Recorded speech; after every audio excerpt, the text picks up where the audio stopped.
हमरा सललही मुहकिया मोर दिलवा के देलही शीशा जेना फोए के हमरा सललही मुहकिया मोर दिलवा के देलही शीशा जेना फोए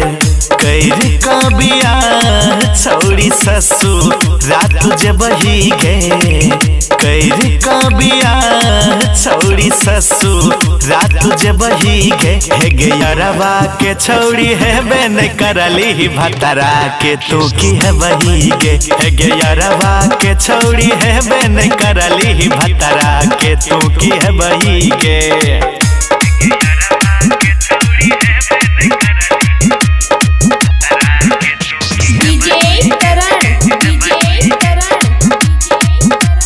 सुंदरपुर नेपाल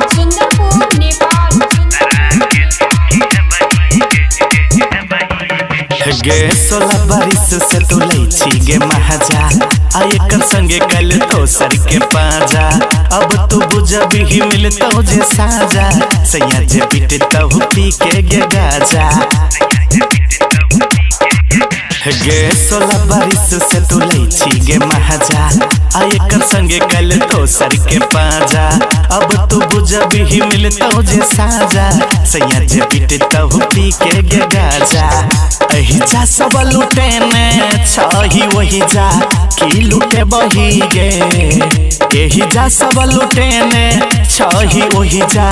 की लुटे बही गे हे गे यारवा के छौड़ी है बेन करली भतरा के तू की है बही गे हे गे यारवा के छौड़ी है बेन करली भतरा के तू की है बही गे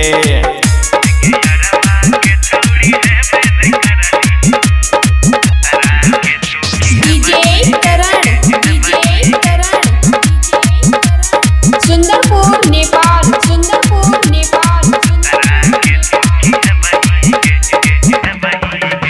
गे नहरा में रखने छी 90 गो यार गे राइटर विकास के कहे छी सच्चा प्यार गे बियाह से पहले तू खाई छी अचार गे पिठी सा साइड दे तो रोहित भतार गे गे नहरा में रखने छी 90 गो यार गे राइटर विकास के कहे छी सच्चा प्यार गे बियाह से पहले तू खाई छी अचार गे पिठी सा साइड दे तो रोहित भतार गे माई बाप के नाम जाके ससुरा में हंस बही गे माई बाप के नाम जाके ससुरा